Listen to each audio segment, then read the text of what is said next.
as I met Mr. Gandhi in the capacity of an opponent, I have a feeling that I know him better than most other people because he had opened his real fangs to me, you see, and I could see the inside of the man.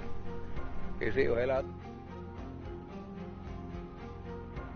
while others who generally went there as devotees, you see, saw nothing of him except the external appearance which he had put up as a Mahatma, you see.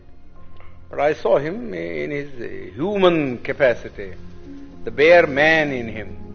You don't feel then that he fundamentally changed the aspect of Not at all, India? not at all. In fact, he was all the time double dealing.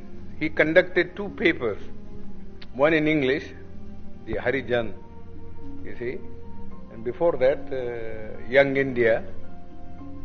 And in Gujarati, he conducted another paper, you see, which is called the Deenbandhu or something like that. Now, if you read the two papers, you will see how Mr. Gandhi was deceiving the people. In the English paper, he posed himself as an opponent of the caste system and of untouchability, you see, and that he was a Democrat. But if you read a Gujarati magazine, you see, you will see him a more orthodox man. He has been supporting the caste system, the Varnashram Dharma, and all the orthodox dogmas, you see, which have kept India down, you see, all through ages.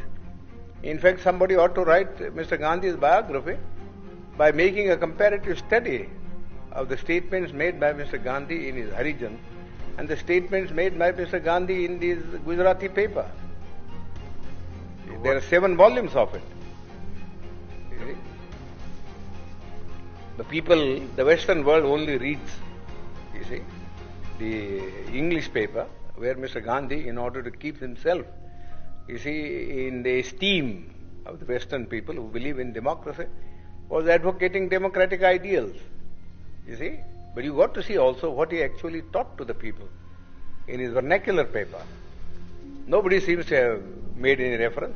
All the biographies that have been written of him, you see, are based upon his Harijan, you see, and the Young India, but not upon the Gujarati writings of Mr. Gandhi. We have been carrying on with untouchability for the last 2000 years. Nobody has bothered about it, you see.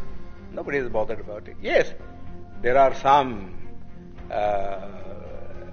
disabilities which are very harmful. For instance, people can't take water, people can't have land, you see, to cultivate and earn their livelihood.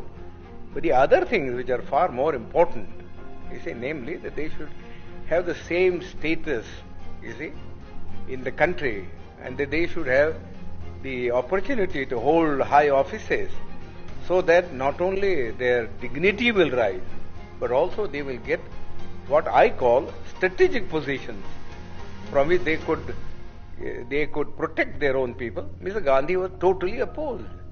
Totally opposed. You see? He was content with things like temple entry. Temple entry, that was all the thing that he wanted to do. You see? You see? Which is nobody cares for Hindu temples now. The untouchables have become, you see, so conscious of the fact that temple going is of no consequence at all. You see, you live in the untouchable quarters, just the same, whether you went into the temple or whether you did not go into the temple. You see? People, just as for instance, people at one time would not allow the untouchables to travel by railways, you see, because of pollution. You see? But now they don't mind, because the railways won't make any separate arrangement. But because they travel together in the train, it doesn't follow, you see, that their life in the villages vis-a-vis the Hindus has in any sense changed. You see, whenever the Hindu and the untouchable alights at a railway train, you see, they assume their old robes.